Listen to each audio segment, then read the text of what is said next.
जय महाराष्ट्र. मी रुजुता लुकतुके. आपण पाहताय महाफास्ट. पुढच्या अर्ध्या तासात आपण घेणार आहोत ताज्या आणि अपडेटेड 50 बातम्यांचा आढावा. सुरुवात करूया महावेगवान घडामोडींना.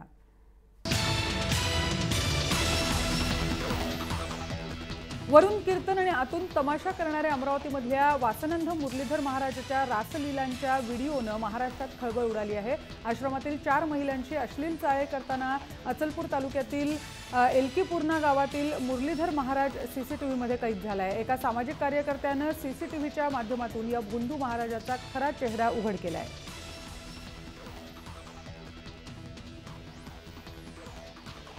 शिर्डी देवस्थान संस्थानला आयकर विभागानं नोटीस दिली आहे. 8 नोव्हेंबरपासूनच्या जुन्या नोटांचा आयकर विभागानं तपशील मागितलाय.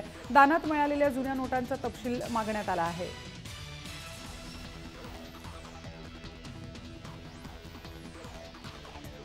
बारामतीमध्ये 6,79,00,000ची रोकड जप्त झाली आहे. बारामती टोल नाक्यावर निवडणूक भरारी पथकानं ही कारवाई केली आहे. जप्त केलेली रक्कम ही बारामती सहकारी बँकेची असल्याची माहिती समोर येते आहे.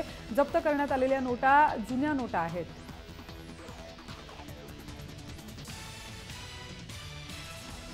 अहमदनगरमध्ये पोलिसांनी तब्बल 38,50,000ची रोकड जप्त केली आहे. मध्यरात्री पेट्रोलिंग करताना पोलिसांनी ही कारवाई केली आहे. मध्यरात्री पेट्रोलिंग दरम्यान राहुल भंडारी संशयास्पदरित्या फिरताना पोलिसांना आढळला आणि त्यानंतर अधिक चौकशी केल्यानंतर पोलिसांनी ही कारवाई केली आहे.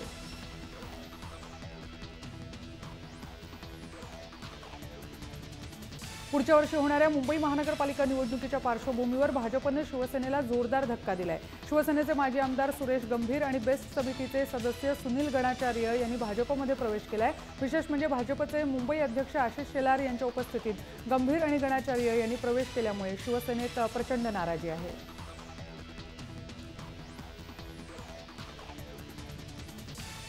खासदार किरीट सोमय्या यांची खिल्ली उडवणाऱ्या पोस्टरवरून राजकीय वातावरण तापायला सुरुवात झाल्याचं दिसतंय. आशिष शेलार यांनी नाव न घेता पोस्टर लावणाऱ्यांचा समाचार घेतलाय. चिल्लर लोक चिल्लरपणाच करणार, त्यांच्याकडून दुसरी अपेक्षा केली जाऊ शकत नाही अशा शब्दात त्यांनी टीका केली आहे.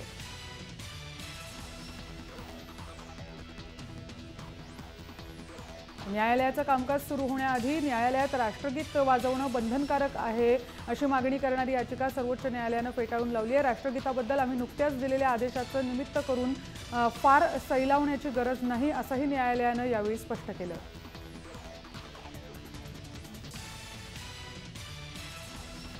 नवी मुंबईतल्या पाळणा घरातील मारहाण प्रकरणी पीडित मुलीच्या पालकांनी पोलीस आयुक्तांची भेट घेतली आहे. या प्रकरणात पोलिसांची भूमिका संशयास्पद असल्याचा आरोप पीडित मुलीच्या पालकांनी केला. पूर्वा प्ले स्कूलच्या पाळणा घरात अवघ्या 10 महिन्यांच्या चिमुरडीला बेदम मारहाण झाली होती.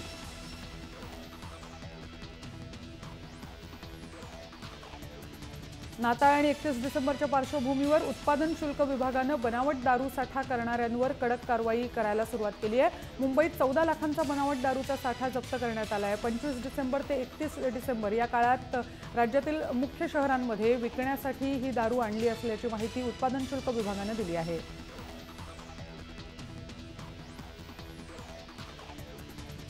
ठाण्यातील सत्यम लॉज प्रकरणी पोलिसांनी अद्याप काहीही कारवाई केली नसल्याची धक्कादायक माहिती समोर आली आहे. महापालिकेच्या धडक कारवाई दरम्यान उपवन परिसरात असलेल्या सत्यम लॉजच्या तळघरात 290 अनधिकृत खोल्या आढळून आल्या होत्या. मात्र हे सर्व उघड होऊनही अजून पोलिसात या संदर्भात कोणतीही तक्रार अथवा गुन्हा दाखल झालेला नाही.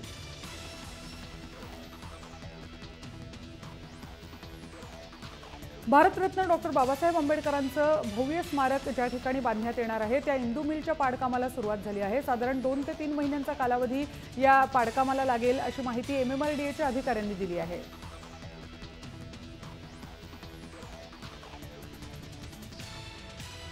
गिरणी कामगारांसाठी म्हाडांच्या घराची सोडत वांद्रेमधल्या रंगशारदा सभागृहामध्ये निघाली. मात्र हक्काची घरं मुंबईबाहेर मिळणार असल्यानं कायमचे मुंबईबाहेर जाण्याच्या भीतीनं गिरणी कामगार याविरोधात त्यांनी नाराजी व्यक्त केली आहे. मुंबईबाहेर घरं मिळत असल्यानं संतापलेल्या गिरणी कामगारांनी रंगशारदा सभागृहाबाहेर जोरदार घोषणाबाजी करत निदर्शनं केली.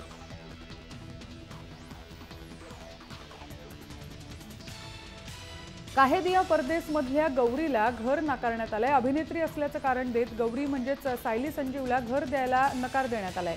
गोरेगावमधल्या समता सोसायटीतला हा धक्कादायक प्रकार आहे. मूळ घरमालकाची काही हरकत नसतानाही सोसायटीच्या पदाधिकाऱ्यांनी मात्र सायलीला घर नाकारलं.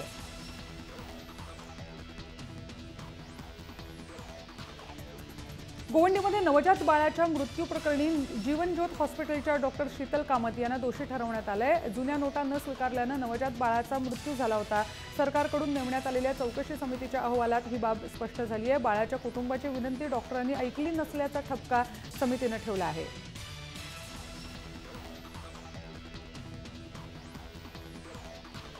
डोंबिवलीतल्या राजीव नगर परिसरातील रागाई माता गावदेवी मंदिरातून घंटा चोरीला गेली आहे। रागाई मंदिरात एक भाविक दर्शनासाठी आला असता त्याने घंटा चोरल्याचा प्रकार समोर आलाय। घंटा चोरीचं हे दृश्य सीसीटीव्ही मध्ये कैद झालंय। या संदर्भात विष्णुनगर पोलीस ठाण्यात तक्रार दाखल करण्यात आली आहे।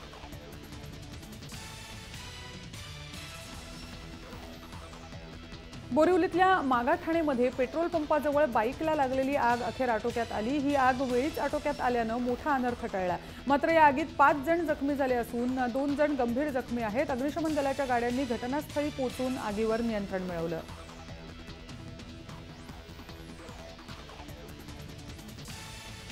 ग्राहकांसाठी खाजगी क्षेत्रातील HDFC बँक नवीन ऑफर सुरू करणार आहे। या ऑफर अंतर्गत तुम्ही आता रिटेल स्टोअरमधूनही पैसे काढू शकता।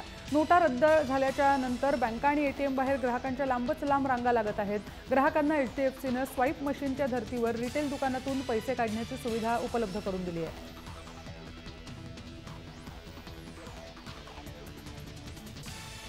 गोपीनाथ मुंडे स्मारक समितीच्या अध्यक्षपदावरून माजी महसूल मंत्री एकनाथ खडसेंची हकालपट्टी झाली आहे। त्यांच्या जागी महसूल मंत्री चंद्रकांत पाटील यांची नियुक्ती झाली आहे। स्मारकाचा कृती आराखडा ठरवण्यासाठी तयार करण्यात आलेल्या समितीचं अध्यक्षपद खडसेंकडे होतं।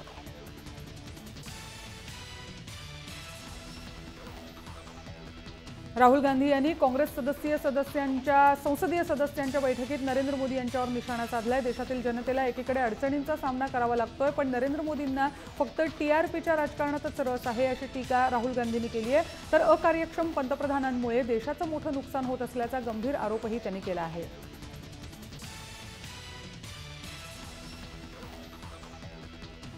अमृतसरमध्ये होणाऱ्या हार्ट ऑफ आशिया या परिषदेला शिवसेनेनं विरोध दर्शवलाय। पाकिस्तानच्या पंतप्रधानांचे सल्लागार सरताज अजीज या परिषदेमध्ये भाग घेण्यासाठी रविवारी भारतात येणार आहेत। मात्र त्यांना शिवसेनेचा विरोध असल्याचं खासदार अरविंद सावंत यांनी म्हटलंय।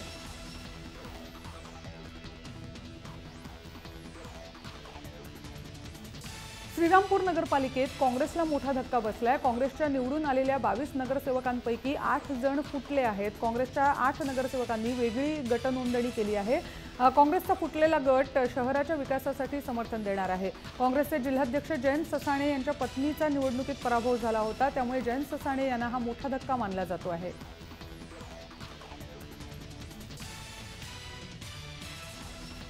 समाधानकारक पाऊस पडूनही विजेअभावी बीडचा शेतकरी हवालदिल झालाय। ट्रान्सफॉर्मर उपलब्ध होत नसल्यानं 500 गावातील शेती अडचणीत आल्याचं चित्र आहे। महिनाभरापूर्वी ट्रान्सफॉर्मर जळाला आणि महावितरणकडून नवीन ट्रान्सफॉर्मर अद्याप उपलब्ध झाला नाहीये आणि तो कधी उपलब्ध होईल या प्रश्नाचं उत्तर शेतकऱ्यांना मिळत नाहीये।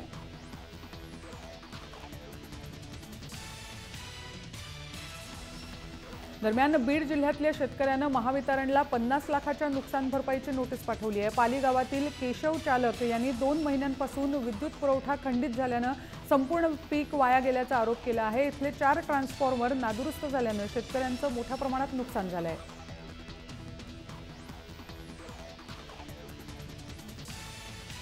हिंगोलीतल्या सेनगाव तालुक्यात कृषी विभागाची मनमानी पाहायला मिळते आहे। रब्बी पीक पेरणी होऊनही 2 महिने उलटले तरी हरभरा बियाणांचं शेतकऱ्यांना वाटपच झालं नाहीये। त्यामुळे शेतकऱ्यांना वाटप न करता बियाणांच्या केंद्रात बियाणं धूळ खात पडून आहेत।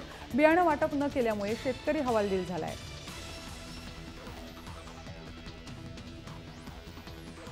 जिल्हा मध्यवर्ती बँकांनी विश्वासार्हता गमावली असं स्पष्ट मत पणन राज्यमंत्री सदाभाऊ खोत यांनी व्यक्त केलंय। राज्यात अनेक बँकांवर प्रशासक असून जिल्हा बँकेच्या पदाधिकाऱ्यांच्या हातातच शेतकऱ्यांच्या खात्याच्या नोंदी आहेत, त्यामुळे तिथे काळे पैसे पांढरे करण्याचा उद्योग नक्की झाला होता असंही सदाभाऊ खोत म्हणाले आहेत।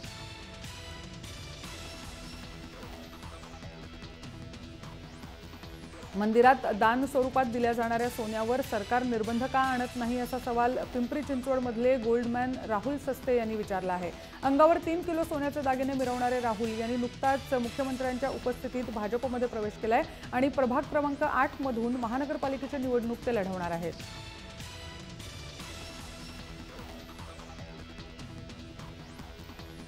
आधार कार्डावरून आता बँक व्यवहार करता येणार आहेत। आधार कार्डाशी संलग्न बँक खात्यातून हे व्यवहार केले जाणार आहेत। एखादं बिल भरण्यासाठी आधार कार्डाच्या कोडद्वारे थेट खात्यातले पैसे वळते करता येतील। आधार कार्ड धारकांना त्यांच्या संलग्न बँक खात्यातून पैसे डेबिट किंवा क्रेडिट करण्याचा पर्याय देण्यात येईल।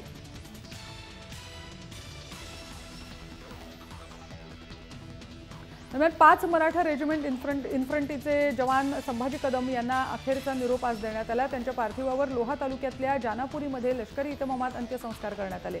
त्यावेळी शहीद जवान संभाजी कदम अमर रहे अशा घोषणा देण्यात आल्या।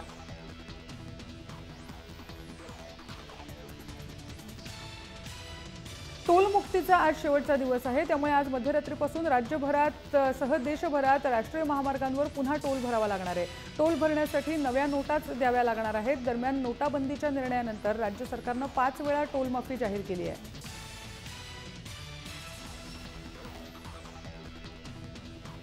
पेट्रोल पंप, टोल नाके आणि विमानांच्या तिकीट खरेदीसाठी आज मध्यरात्रीपासून 500 रुपयांच्या जुन्या नोटा स्वीकारल्या जाणार नाहीत। यानंतर जुन्या नोटा वापरता येणार नाहीत। याआधी 15 डिसेंबरपर्यंत नोटा स्वीकारण्याची मुभा होती, मात्र ही मुदत कमी करून 2 डिसेंबर करण्यात आली आहे।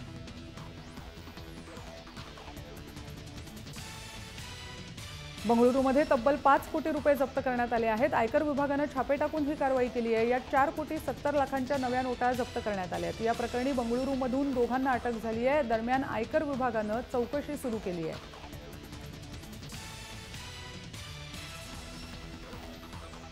आलिशान गाड्या फोडून चोरी करणाऱ्या एका चोराला कोल्हापूर पोलिसांनी जेरबंद केले। अरुण बाबूराव देशमुख असं या चोराचं नाव असून अरुण देशमुख हा मूळचा सोलापूरमधला आहे। चौकशीनंतर चोरानं 6 ते 7 ठिकाणी चोऱ्या केल्याची कबुली दिली आहे। पोलिसांनी 100हून अधिक गाड्यांच्या बनावट चाव्या, स्क्रू ड्रायव्हर असं साहित्य त्याच्याकडून जप्त केलं आहे।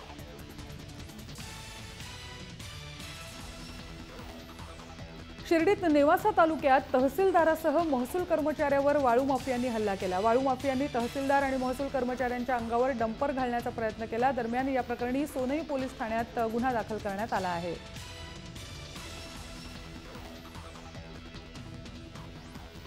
मुंबईमधील अनेक झोपडपट्टी पुनर्वसन प्रकल्प बांधकाम व्यावसायिकांनी रखडवले आहेत। ते सर्व प्रकल्प सरकार ताब्यात घेईल आणि पूर्णत्वाला नेईल, त्यासाठी कायदा करण्यात येईल असं मुख्यमंत्री देवेंद्र फडणवीस यांनी गुरुवारी जाहीर केलंय। यामुळे लवकरच झोपडपट्टी पुनर्वसन प्रकल्पाला वेग मिळणार आहे।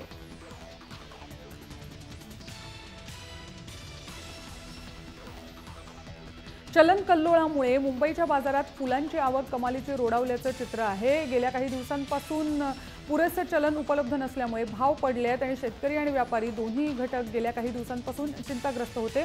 मात्र मार्गशीर्ष महिन्यामुळे हे गणित बदलू लागलं असून फुलांच्या बाजारात पुन्हा एकदा तेजी आली आहे।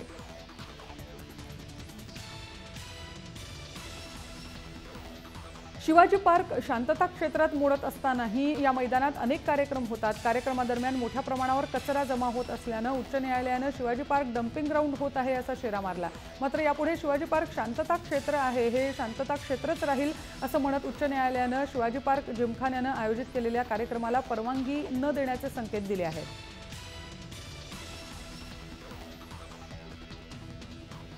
मुंबईत राबवण्यात आलेल्या सीसीटीव्ही कॅमेरा योजनेचे चांगले परिणाम दिसू लागले आहेत। त्यामुळे सीसीटीव्ही कॅमेरे हेच मॉडेल राज्यातील उर्वरित सर्व महापालिका क्षेत्रात राबवण्याचा निर्णय सरकारने घेतला आहे। महापालिकांमधील युद्ध पातळीवर सीसीटीव्ही कॅमेरे लावण्याच्या योजना राबवाव्यात असे आदेशच मुख्यमंत्री देवेंद्र फडणवीस यांनी महापालिका आयुक्तांना दिले आहेत।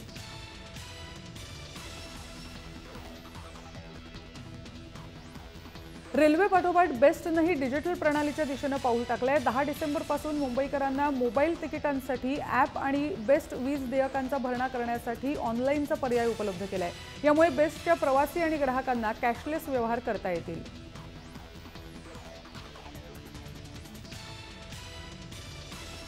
मुंबई महानगरपालिकेचे मुख्यालयही आता दिव्यांच्या रोषणाईने उजळून निघणार आहे। वाराणसीतील घाटावर प्रकाश योजनेचं काम करणाऱ्या कंपनीलाच पालिका मुख्यालयाच्या रोषणाईचं कंत्राट देण्यात आलं आहे। मुख्यमंत्र्यांच्या मुख्यालयाच्या हेरिटेज इमारतीसह फिरोजशाह मेहता यांच्या पुतळ्याभोवतीही स्वयंचलित विद्युत रोषणाई केली जाणार आहे। या रोषणाईमध्ये विविध रंगांच्या छटा प्रकाशित होऊन मुख्यालयाची इमारत उजळून निघेल।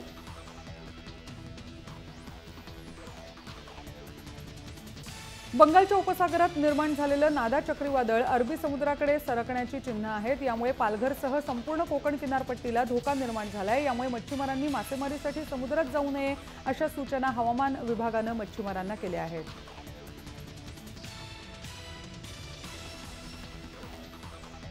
मोशीमधल्या कचरा डेपोतून कचऱ्यातून वीज निर्मिती प्रकल्प राबवला जात आहे। यासाठी 6 बहुराष्ट्रीय कंपन्यांचे प्रस्ताव प्राप्त झाले आहेत। त्यांच्याकडून प्रकल्प खर्चाचा प्रस्ताव मागितला जाणार आहे। त्यानंतर निविदा प्रक्रिया पूर्ण झाल्यावर महापालिकेच्या मंजुरीनंतर प्रत्यक्ष प्रकल्प उभारणीला सुरुवात होईल।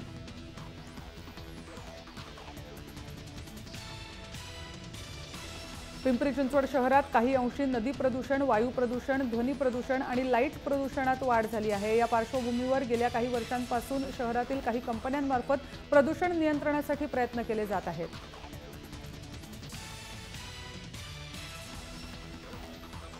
5वी आणि 8वीसाठी पहिल्यांदाच होत असलेल्या शिष्यवृत्ती परीक्षेच्या ऑनलाईन अर्ज प्रक्रियेला सुरुवात झाली आहे। 31 डिसेंबरपर्यंत नियमित शुल्कासह अर्ज करता येणार आहे। राज्य सरकारच्या अभ्यासक्रम राबवणाऱ्या शाळांमधील विद्यार्थ्यांना गुणवत्तेनुसार शिष्यवृत्ती परीक्षेला बसता येणार आहे।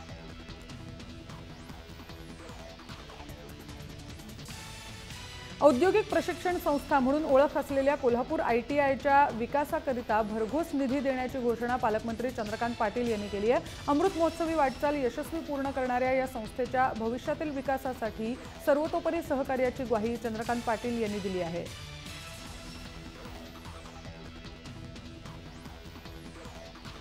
नोटांचं बदली प्रकरण नाशिक जिल्हा बँकेच्या गळ्याशी येण्याची शक्यता आहे। मुख्य शाखेनंतर ग्रामीण भागातल्या शाखांमध्येही आयकर विभागानं चौकशी सुरू केली आहे। इतकंच नाही तर काही संचालकांचं वर्चस्व असलेल्या शाखा आणि कार्यालयांमध्येही चौकशी केल्याचं समोर येत आहे। मात्र बँकेच्या संचालकांनी हे आरोप फेटाळून लावले आहेत। वाहतुकीला अडथळा ठरत असलेल्या इमारतींसह धार्मिक स्थळांवर मनपा आणि सिडको प्रशासनानं अतिक्रमणाचा हातोडा चालवला आहे। पोलीस बंदोबस्तात महानगरपालिकेनं सिडकोतील धार्मिक स्थळं इमारतींवर कारवाई करायला सुरुवात केली आहे।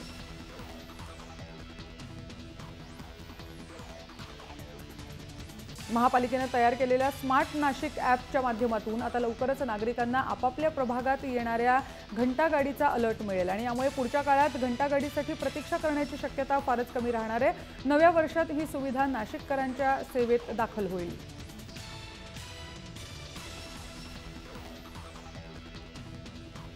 फ्लॅगशिप स्मार्टफोन मालिकेत आता दमदार बॅटरीच्या फोनचं आगमन झालं आहे।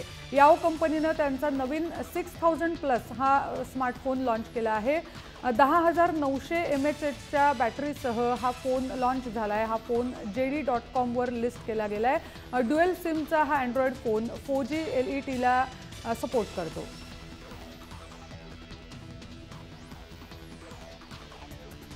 LED बल्बचा वापर वाढावा यासाठी मोदी सरकारनं आणखी एक पाऊल पुढे टाकलं आहे। आता 65 रुपयांना 9 वॅटचा LED बल्ब मिळणार आहे। उज्ज्वला योजनेअंतर्गत केंद्र सरकारनं हा निर्णय घेतला आहे। त्यामुळे लोकांनी LED बल्ब वापरावा असं आवाहन केंद्र सरकारकडून करण्यात आलं आहे।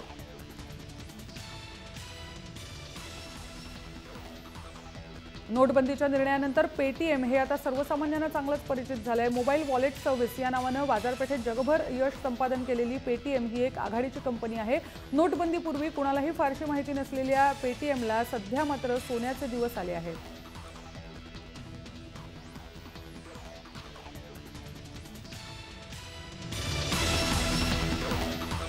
आणि या बातमीसह महाफास्टमध्ये इथेच थांबतोय। तुम्ही पाहत रहा जय महाराष्ट्र।